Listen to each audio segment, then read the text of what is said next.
السلام علیکم۔ آج ہم انکار حدیث پارٹ 2 دیکھ رہے ہیں۔ ہم منکرین حدیث کے اعتراضات کا جائزہ لے رہے تھے۔ پارٹ 1 لیکچر میں ہم نے پہلا اعتراض اور دوسرا اعتراض اور پھر اس کے رد میں اپنے دلائل جانے پڑھے سیکھے۔ آج ہم تیسرا اعتراض دیکھتے ہیں۔ منکرین حدیث کہتے ہیں کہ اگر سنت نبوی حجت ہوتی تو حضور صلی اللہ علیہ وسلم اس کو لازماً لکھنے کا حکم دیتے، حالانکہ آپ نے تو حدیث لکھنے کی سے ممانعت کی، حدیث نہیں لکھنی، آپ نے منع کیا۔ اب اس کا جواب کیا ہے؟ یہ بات بالکل درست ہے کہ جب نبی کریم صلی اللہ علیہ وسلم کو رسالت ملی، نبوت کی ابتدا ہوئی، تو شروع میں آپ نے حدیث لکھنے سے صحابہ کو روکا۔ آپ کا ارشاد ہے، لا تکتبوا انی غیر القرآن، مجھ سے قرآن کے علاوہ کچھ نہ لکھو، اور جس نے قرآن کے علاوہ مجھ سے کوئی بات لکھی وہ اسے مٹا دے۔ یعنی بالکل رسالت ملی، قرآن نازل ہو رہا تھا، آپ نے لوگوں کو کہا کہ حدیث نہیں لکھنی، قرآن جو آ رہا ہے بس وہ لکھو۔ وجہ یہی تھی کہ آپ کو خدشہ تھا کہ صحابہ کرام قرآن اور حدیث میں جو فرق ہے اس کو سمجھ نہیں پائیں گے۔ ایسا نہ ہو کہ قرآن اور حدیث لکھتے ہوئے دونوں کو آپس میں گڈ مٹ کر دیا جائے۔ لیکن اس کے بعد جب نبی کریم صلی اللہ علیہ وسلم کو یہ بات یعنی کہ کلیئر ہو گئی، شور ہو گئی کہ اب قرآن کا مزاج، کافی سال ہو گئے ہیں قرآن کے نزول کو، صحابہ کرام قرآن کے مزاج کو سمجھ چکے ہیں، انہیں سمجھ آ گئی کہ قرآن کیا ہے اور حدیث کا مزاج کیا ہے، تو انہوں نے پھر صحابہ کو حدیث لکھنے کی اجازت دے دی۔ آپ صلی اللہ علیہ وسلم نے فرمایا، یعنی اگر ایک حدیث وہ ہے کہ قرآن کے علاوہ کچھ نہ لکھو، جس نے لکھا اسے مٹا دو، ایک حدیث یہ ہے کہ میری باتیں لکھ لیا کرو۔ کیوں؟ کہ اس زبان سے سوائے حق کے اور کچھ نہیں نکلتا۔ جیسے کہ ارشاد خداوندی ہے سورہ النجم میں، وَمَا يَنطِقُ عَنِ الْهَوَىٰ إِنْ هُوَ إِلَّا وَحْيٌ يُوحَىٰ، کہ اس زبان سے سوائے حق کے اور کچھ نہیں نکلتا، اور خواہشات کی بیس پہ کچھ نہیں میں بیان کرتا، میری ہر بات تو وہی ہوتی ہے جو مجھ پر نازل کی جاتی ہے۔ اب اس حوالے سے ہم چند مثالوں کو جانیں گے۔ ایک صحابی آئے، انہوں نے شکایت کی آپ صلی اللہ علیہ وسلم سے کہ میرا حافظہ بہت کمزور ہے، میں کیا کروں؟ تو آپ صلی اللہ علیہ وسلم نے فرمایا، استعن بیمینک، اپنے دائیں ہاتھ سے مدد لیا کرو۔ دائیں ہاتھ سے یعنی حافظہ کمزور ہے، ہاتھ سے مدد لو۔ ہاتھ سے مدد لینے کا مطلب کیا ہے؟ کہ آپ دائیں ہاتھ سے لکھیں، مدد لیں، لکھ کر مدد کریں اپنے آپ کی، دوسروں کی۔ لکھا ہوا چیز زیادہ اچھی طرح یاد ہو جاتی ہے۔ دوسری مثال، حضرت عبداللہ بن عمر رضی اللہ تعالیٰ عنہ نے آپ صلی اللہ علیہ وسلم کی ہی دی ہوئی ہدایات کے مطابق کتاب الصدقہ، اس کو انڈر لائن کرنا ہے۔ اب یہ جتنی مثالیں میں آپ کو بیان کر رہی ہوں نا، اس میں تیسرے اعتراض کے اندر آپ نے کوشش کرنی ہے کہ 2-3 مثالیں اس اعتراض کے جواب میں لکھنی ہیں اپنے پیپر کے اندر، اور بہت دھیان سے لکھنی ہے۔ اب کتاب الصدقہ اسے انڈر لائن کیجئے کہ کتاب الصدقہ کون سی بک تیار ہوئی تھی آپ کی انسٹرکشنز کے مطابق؟ کتاب الصدقہ۔ یہ آبجیکٹو میں بھی کوسچنز آ جاتے ہوتے ہیں۔ حضرت عبداللہ بن عمر فرماتے ہیں کہ رسول صلی اللہ علیہ وسلم نے فرمایا، قید العلم بکتاب، علم کو کتاب میں مقید کر لو۔ تو صحابی کہتے ہیں، میں نے آپ سے پوچھا کہ علم کی قید کیا ہے؟ آپ نے فرمایا کہ اسے لکھنا، پھر لکھ لو اس کو۔ ایک اور روایت ہے حضرت عبداللہ بن عمر رضی اللہ تعالیٰ عنہ کی کہ میں جو کچھ حضور سے سنتا تھا لکھ لیتا تھا تاکہ میں اس کو یاد رکھ سکوں۔ گویا یہ ساری مثالیں ثابت کر رہی ہیں کہ ایسی بات نہیں ہے، آپ صلی اللہ علیہ وسلم کے زمانے میں ہی حدیث کو لکھنے کا کام سٹارٹ ہو چکا تھا، اور یہ مثالیں ہمیں بتاتی ہیں ہسٹری کے اندر یہ چیزیں موجود ہیں، اور آپ صلی اللہ علیہ وسلم کی نگرانی میں ہی یہ چیزیں لکھی گئی ہیں۔ اب چوتھا اعتراض، آپ صلی اللہ علیہ وسلم کی احادیث اصل حالت میں موجود نہیں ہیں، بلکہ وہ بعد کے دور میں گھڑی گئی ہیں۔ یعنی وہ کیا کہتے ہیں کہ حدیثیں وہ نہیں ہیں، چینج کر دیا گیا، بعد میں لوگوں نے کریٹ کی ہیں۔ اب اس کا جواب ہم کیا دیں گے کہ یہ جو آج کا دور ہے نا، یہ بہت ریسرچ والا دور ہے، اس قسم کے اعتراض کی کوئی گنجائش ہی نہیں بنتی۔ ہم مانتے ہیں کہ یقیناً جو اسلام کے دشمن تھے، نبی کریم صلی اللہ علیہ وسلم کے دشمن تھے، انہوں نے اعتراضات کے لیے آپ صلی اللہ علیہ وسلم پر، اسلام پر، صحابہ کرام پر، جیسے کہتے ہیں مقام مصطفیٰ، ناموس صحابہ پر اعتراضات کے لیے وضع حدیث کا کام کیا، یعنی حدیثیں گڑھی گئیں۔ جیسے فیکٹری لگی ہوتی ہے نا، کوئی چیز پرنٹ ہو رہی ہوتی ہے، کوئی چیز بن رہی ہوتی ہے، فیبریکیٹڈ جسے کہتے ہیں، تو انہوں نے حدیثوں کو گھڑا، بہت ساری حدیثیں گھڑی گئیں، ڈھیروں ڈھیر، ہر بندہ نکلا ہوتا تھا اس کام کے لیے جو دشمن ہوتے تھے۔ یقیناً یہ ہوا۔ اب اس کی جو ڈاکٹر غلام مصطفیٰ البانی صاحب ہیں، یہ بہت بڑے حدیث کے حوالے سے جو دور جدید کے ریسرچرز ہیں، اور ان کو یوں آپ سمجھ لیں کہ ایک دنیا ان کو مانتی ہے، ان کا ایک نام ہے حدیث کے اوپر، ان کو یوں سمجھ لیں کہ سند کا درجہ حاصل ہے اس معاملے میں۔ بہت محنت کی ہے انہوں نے اپنی بک حدیث رسول کی تشریحی حیثیت میں اسباب وضع، یعنی کہ کیسے فیبریکیٹ کیا گیا، کیا ریزنز تھی، اس پہ بہت ڈیٹیل میں گفتگو کی ہے۔ وہاں سے ہمیں پتہ چلتا ہے کہ کیا کیا وجوہات تھیں، ہوئیں، اور پھر انہوں نے، البانی صاحب نے تو ایسے محنت کی ہے کہ انہوں نے بہت ساری چیزوں کو کھول کر سامنے رکھ دیا آج کے جدید دور میں۔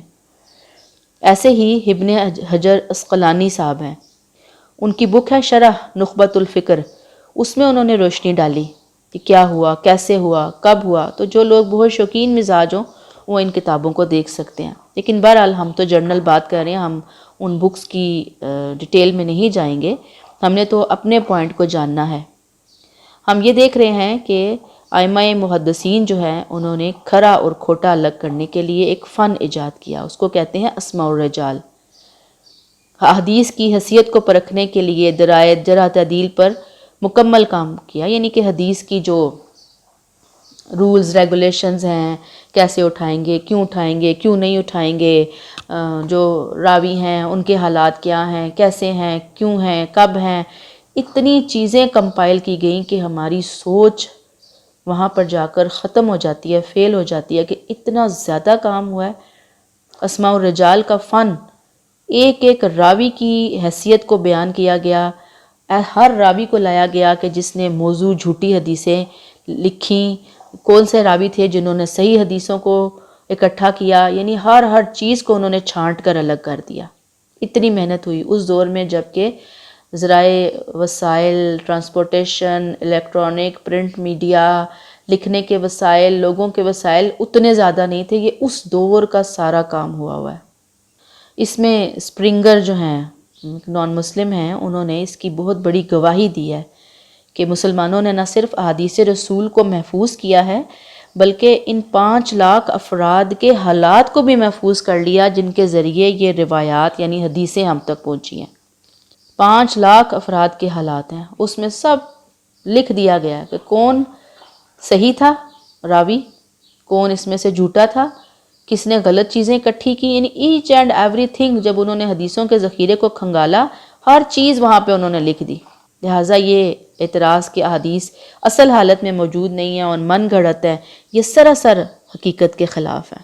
5واں اعتراض، وہ کہتے ہیں کہ احادیث عہد نبی کے بعد کمپائل ہوئی ہیں، مرتب ہوئی ہیں، مدون ہوئی ہیں، لہٰذا ہم نہیں مانیں گے، معتبر نہیں ہیں۔ تو یاد رکھیے کہ یہ جو 5واں اعتراض ہے، اصل میں چوتھے اعتراض والا ہی اعتراض ہے، اسی کا شاخسانہ تکمل ہے، یعنی اس کی تکمیل ہوئی ہے یہاں سے۔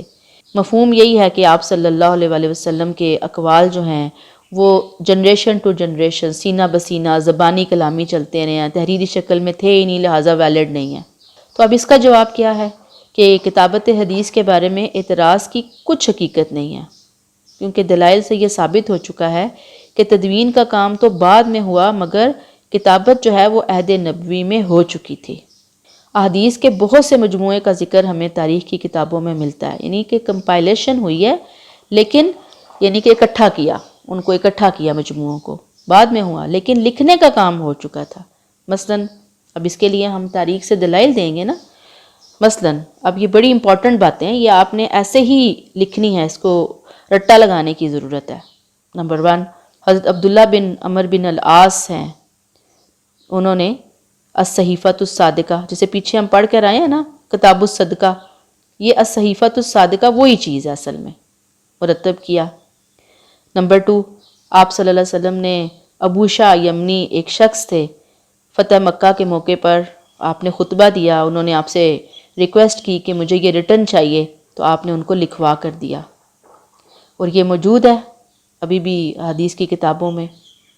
نمبر 3، حضرت علی رضی اللہ تعالیٰ عنہ کے پاس زکوٰۃ کے، دیت کے، قصاص کے احکام تحریری شکل میں، ریٹن فارم میں موجود تھے۔ نمبر 4، آپ صلی اللہ علیہ وسلم نے صلح حدیبیہ کی جو شرائط ہیں وہ اہل مکہ کے سفیر سہیل بن عمر کو لکھوا کر دی تھیں، اور یہ طبقات ابن سعد میں یہ موجود ہیں ساری شرائط۔ نمبر 5، ایسے ہی جو دعوت نامے اور خطوط آپ نے مختلف حکمرانوں کو لکھے تھے، وہ تحریری شکل میں ریٹن میٹیریل ان کا آج بھی دنیا کی لائبریریز میں محفوظ ہے، باقاعدہ وہ پورے کے پورے خط محفوظ ہو چکے ہیں۔ ایسی ہی بہت سی دیگر جو دستاویزات، یعنی ڈاکومنٹس، تحریریں، سب چیزیں موجود ہیں، تو اب اس اعتراض کا کوئی موقع ہی نہیں بنتا۔ پھر چھٹا اعتراض آ جاتا ہے ان کا۔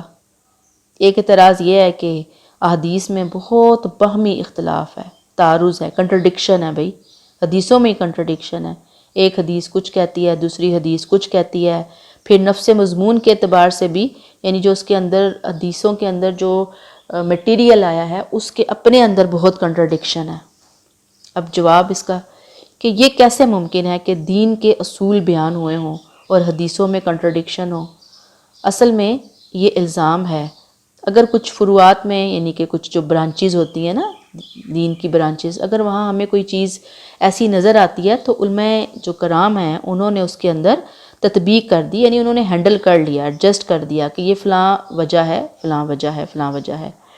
اور یہ بھی ممکن ہے، جیسے میں نے آپ کو بتایا کہ اگر حدیثوں میں کنٹرڈکشن نظر آ رہا ہوتا ہے تو اس میں ممکن ہے کہ وہ جو روایت کی سند ہے، یعنی چین آف نریٹرز ہیں، ان نریٹرز کے اندر کوئی ضعف، سقم پایا جاتا ہے، جھول ہو، تو جب حصول حدیث کے اوپر ہم اس حدیث کو دیکھیں گے جہاں سے ہمیں کنٹرڈکشن نظر آ رہا ہے، تو ہم اس حدیث کو پھر علماء کرام، محدثین کرام نے جو اصول بیان کیے ہیں انہوں نے کھرے کھوٹے کو الگ الگ کیا۔ یقیناً اس قسم کی حدیثیں انہوں نے کھوٹے میں ڈال کر ان کو آلریڈی ریجیکٹ کر دیا ہوگا، تو ظاہری بات ہے کہ ہم ان کو کہہ دیں گے آسانی سے کہ بھئی یہ ریجیکٹڈ حدیث ہیں، ان کو ہم نہیں لے رہے، ہم تو اپنی صحیح حدیثوں کی بات کر رہے ہیں۔ جب ہم اس بات کو مانتے ہیں کہ حدیثوں کی فیبریکیشن کا کام ہوا ہے تو حدیثوں کے اندر ہوا ہے بھئی، تو وہ جو چیزیں ہوئی ہیں وہ انہوں نے چھانٹی کر کے الگ کر دی، اس کا نبی کریم صلی اللہ علیہ وسلم سے کوئی تعلق نہیں ہے، یہ تو لوگوں نے گھڑ گھڑ کے ان کے نام سے منسوب کی ہیں، تو اس میں کوئی ایسی بات نہیں ہے، علمی اعتبار سے ہم اس کو لیتے ہیں۔ اور یاد رکھنے کی بات یہاں پر یہ ہے کہ ایک جو صحیح حدیث ہے اس میں اور قرآن میں کوئی تضاد نہیں ہوگا۔ تضاد نہیں ہوگا مطلب یہ کہ جو قرآن کہہ رہا ہے حدیث بھی وہی بات بیان کر رہی ہے۔ ایسا نہیں ہوتا کہ قرآن اگر ہمیں کہے کہ جی یہ سورج مشرق سے نکلتا ہے تو حدیث کہے گی کہ نہیں نہیں کبھی کبھی مغرب سے بھی نکلتا ہے، امپاسبل ہے۔ آپ صلی اللہ علیہ وسلم اور قرآن ایک ہی سکے کے دو رخ تھے، الگ الگ تھے ہی نہیں۔ اب اگر کوئی چیز ہماری عقل میں نہیں آ رہی تو پھر اس میں ہماری عقل کا قصور ہو سکتا ہے، کوئی چیز ہمیں ایسے کنٹرڈکشن نظر آ رہا ہے، جیسے نعوذ باللہ انبیاء کرام کے بارے میں کچھ حدیثوں میں آتی ہیں ایسی چیزیں کہ انہوں نے نعوذ باللہ فلاں ٹائم پہ فلاں جھوٹ بولا، فلاں ٹائم پہ فلاں بات کی، تو ہم ان چیزوں کو قرآن کی روشنی پہ رکھ کے دیکھتے ہیں تو ہمیں نظر آتا ہے کہ انبیاء کرام کی جو سیرت ہوتی ہے وہ سورج کی طرح روشن ہوتی ہے، ان کی ذات سے ایسا جھوٹ، ایسا دھوکہ، ایسی کوئی بات منسوب کی جا ہی نہیں سکتی، تو ہم پھر ایسی حدیثوں کو سائڈ پہ رکھ دیں گے، ٹھیک ہے۔ پھر ساتواں اعتراض کہتے ہیں کہ حدیث ظنی ہے، ظن مطلب گمان ہے، حقیقت پر منحصر نہیں ہے۔ اب ہم لفظ ظن کو دیکھیں گے، ظن کی تحقیق کریں گے، ظن ہے کیا؟ ظن کا جو لفظ ہے نا اردو میں بھی استعمال ہوتا ہے اور عربی میں، دونوں میں مستعمل ہے، استعمال ہوتا ہے۔ اردو میں ظن کا معنی محض شک اور وہم ہے، یعنی اردو میں ہم ظن سے مراد شک اور وہم لیتے ہیں، عربی میں اس کی حقیقت کچھ اور ہے۔ منکرین حدیث عربی والا زن نہیں اٹھاتے، وہ اردو والا زن اٹھاتے ہیں۔ وہ کہتے ہیں کہ اس کا معنی خود ہے کہ شک ہے تو ہم کیوں لیں۔ امام راغب اصفہانی ایک اسکالر گزرے ہیں، وہ لکھتے ہیں کہ جو علم آثار سے حاصل ہو، یعنی کہ صحابہ کرام اور ان کے بعد والے لوگوں سے حاصل ہو، اس کو زن کہتے ہیں۔ اگر آثار اور قرائن مضبوط ہیں، یعنی کہ جن لوگوں سے آپ لے رہے ہیں اگر وہ اہمیت رکھتے ہیں، تو یہ لفظ جو زن ہے علم اور یقین کے معنی میں مترادف استعمال ہوگا، سملر لفظ میں۔ اور جب یہ قرائن کمزور ہوں گے، یعنی کہ جن سے آپ نے لیا ہے وہی لوگ ویلڈ نہیں ہیں، تو پھر یہ وہم سے کم تر نہ ہوگا، یعنی وہم ہی ہے، پھر آپ اس کو چھوڑ دیں گے۔ حدیث ظنی نہیں ہے، حقیقت پر مبنی ہے، اگرچہ میں نے آپ کو پھر وہاں پہ رک کر بتاؤں گی کہ کچھ چیزیں زن کے لفظ میں جائیں گی، لیکن وہ کب؟ جب وہ فیبریکیٹڈ ہوں گی۔ اب زن بمعنی یقین، قرآن زن کو یقین کے معنوں میں استعمال کرتا ہے، یعنی اردو میں تو شک اور وہم ہے نا، لیکن قرآن زن کو یقین کہتا ہے، شک نہیں کہتا۔ قرآن کہتا ہے سورہ بقرہ میں الذین یظنون انہم ملاقو ربہم، کہ وہ لوگ جو یقین رکھتے ہیں کہ اپنے رب سے ملیں گے۔ اب یہاں پہ زن جو ہے وہ یقین کے معنی میں آیا ہے۔ اب اپنی کورٹس وغیرہ کو دیکھیں کہ وہاں جتنے بھی فیصلے ہوتے ہیں یقیناً وہاں پہ گمان یعنی ظن غالب پر ہوتے ہیں، یعنی کہ ایک جج جو ہے وہ معاملات کو سنتا ہے دونوں فریقوں سے، پھر وہ کہتا ہے کہ ہاں یہ معاملہ ایسے ہی ہوا ہوگا، جو دونوں طرف کے دلائل سن کے ثبوت گواہوں کو سامنے رکھ کر وہ کہتا ہے کہ ہاں یہ بات ایسے ہی ہوئی ہوگی، پھر اس طرح کی شہادت گواہی قبول کی جاتی ہے۔ تو محض ظن کی بنیاد پر یہ سارے کام ہو رہے ہوتے ہیں، لہٰذا جو اعمال ہم کرتے ہیں وہ بھی ظن پر ہی مبنی ہوتے ہیں کہ ان کو قبول کیا جائے۔ تو یہ اعتراض اٹھانا کہ حدیث ظنی ہے لہٰذا ہم اسے لیتے ہی نہیں، یہ بھی ویلڈ نہیں ہے، بے بنیاد اعتراض ہے۔ 8واں اعتراض، منکرین کہتے ہیں کہ نبی کریم صلی اللہ علیہ وسلم کی اطاعت ان کی زندگی تک محدود ہے۔ یا ایھا الذین آمنوا اطیعوا اللہ و اطیعوا الرسول ولا تولوا عنہ وانتم تسمعون۔ وہ کہتے ہیں کہ یہ قرآن کی آیت آ گئی ہے اس معاملے میں کہ اے لوگو جو ایمان لائے ہو، اللہ اور اس کے رسول کی اطاعت کرو، اللہ کی اطاعت کرو، اس کے رسول کی اطاعت کرو، منہ نہ پھیرو جب کہ تم ان کو سنتے ہو۔ اب جو انتم تسمعون کا لفظ ہے، منکرین اس لفظ کو اٹھاتے ہیں کہ اطاعت رسول کا حکم صرف ان لوگوں کو دیا گیا جو اس وقت اس حکم کو سن رہے تھے، یہ حکم بعد میں آنے والے لوگوں کے لیے نہیں تھا۔ تو یہ جو ان کا استدلال ہے، یعنی اس آیت کو انہوں نے لیا انتم تسمعون، یہ بدنیتی اور فریب کاری پر مبنی ہے، سارے کا سارا استدلال، کیونکہ اس آیت کو سیاق و سباق سے کاٹ کر اپنی خواہشات کے مطابق اس کا مفہوم نکالنے کی کوشش کی جاتی ہے۔ قرآن کریم نے رسول صلی اللہ علیہ وسلم کو سارے جہانوں کے لیے رحمت بنا کر بھیجا ہے۔ وَمَا أَرْسَلْنَاكَ إِلَّا رَحْمَةً لِّلْعَالَمِينَ، اور آپ کی بعثت کو اللہ تعالیٰ نے کیا کہا کہ رحمۃ للعالمین ہیں، آپ سارے جہانوں کے لیے۔ بعثت عامہ بھی آپ کو قرار دیا گیا، آپ کی بعثت کو وَمَا أَرْسَلْنَاكَ إِلَّا كَافَّةً لِّلنَّاسِ بَشِيرًا وَنَذِيرًا، کہ ہم نے آپ کو بھیجا ہے پوری انسانیت کے لیے بشیر اور نذیر بنا کر، یعنی ساری جہانوں کے لیے ہیں، یہ نہیں ہے کہ اپنے زمانے کے لیے تھے، پھر سارے انسانوں کے لیے کافۃ للناس بشیرا و نذیرا۔ یعنی دیکھیں دو اتنی بڑی بڑی آیتیں آ گئیں، اب وہ صرف انتم تسمعون لے کر نہیں بیٹھ جانا نا، وہ تو بدنیتی ہے ان کی۔ قرآن نے اپنے ارشاد کو، اپنے حکم کو اتنا واضح کر لیا کہ الناس کا لفظ عام معنی میں ہے، جیسے نبی کریم صلی اللہ علیہ وسلم کی رسالت بعثت قیامت تک جتنے بھی انسان ہیں سب کے لیے ہے، آپ اللہ کے رسول ہیں، آپ کی رسالت اطاعت قیامت تک کے لیے تھی، ہے، رہے گی، صرف آپ کی زندگی تک محدود نہیں ہے۔ اسی لیے آپ صلی اللہ علیہ وسلم نے اپنی سنت اور حدیث کی حفاظت بھی فرمائی، یعنی آپ نے لوگوں کو کہا، مثلاً کیا کہا آپ نے؟ نمبر 1، آپ ہمیشہ گفتگو کرتے آہستہ آہستہ اور ٹھہر ٹھہر کر، تاکہ سننے والا اس کو اچھی طرح سمجھ لے۔ پھر آپ کا منشا یہ ہوتا کہ اس کو ذہن نشین کر لے۔ پھر آپ کیا کرتے؟ کبھی کبھی اپنی بات کو 3 دفعہ دہراتے، آہستہ آہستہ گفتگو کرتے، چاہتے کہ سن لے، سمجھ لے، 3 دفعہ اپنی گفتگو کو دہراتے کہ سننے والے کے ذہن نشین ہو جائے۔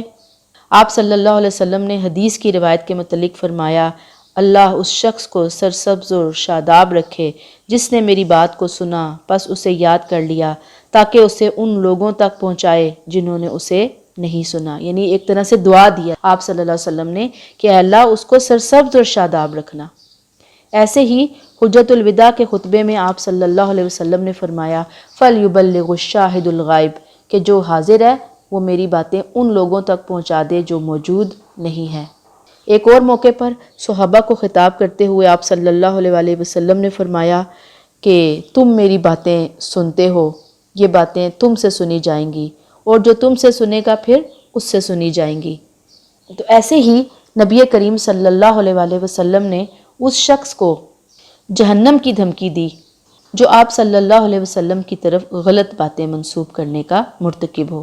آپ صلی اللہ علیہ وسلم نے فرمایا، جس نے جان بوجھ کر مجھ پر جھوٹ بولا تو وہ اپنا ٹھکانہ جہنم میں بنائے۔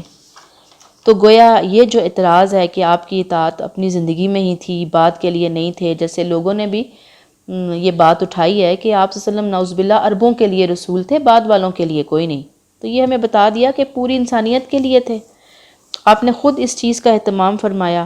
آپ کیا کہہ رہے ہیں اب یہاں پہ کہ جو حاضر ہیں وہ ان کو یہ بتائیں جو حاضر نہیں ہیں۔ پھر میری باتیں سنتے ہو، تم سے سنی جائیں گی۔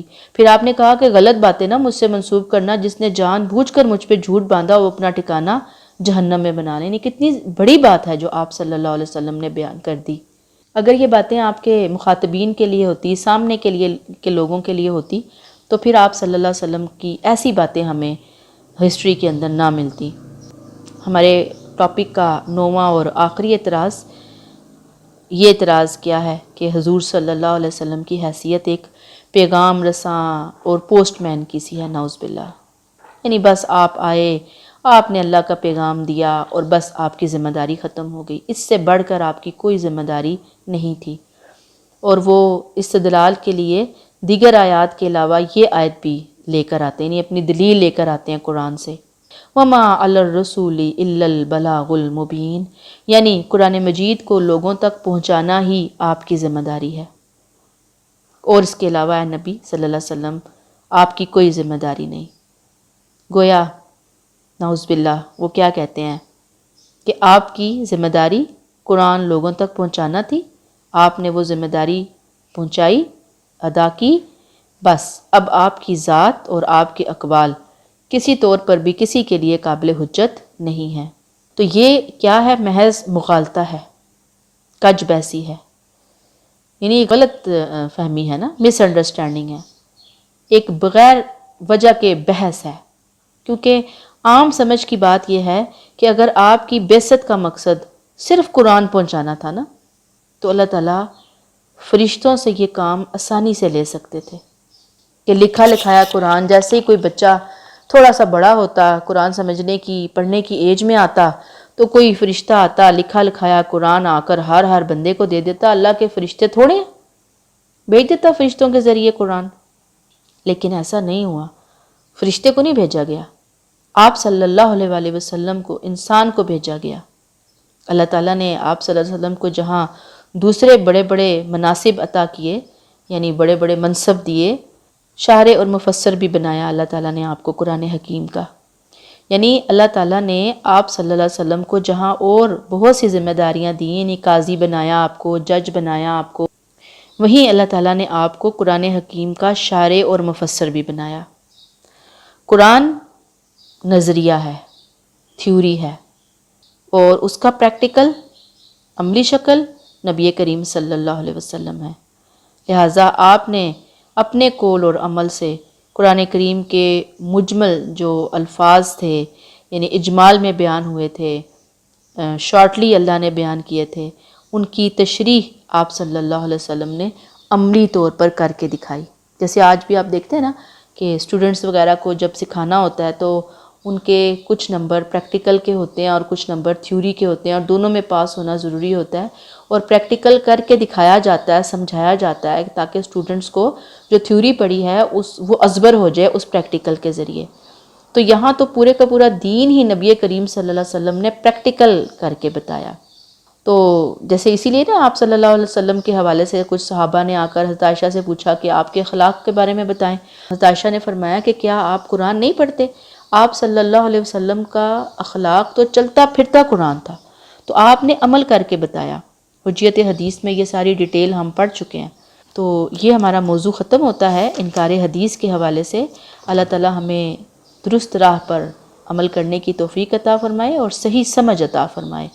آمین. السلام علیکم ورحمۃ اللہ وبرکاتہ.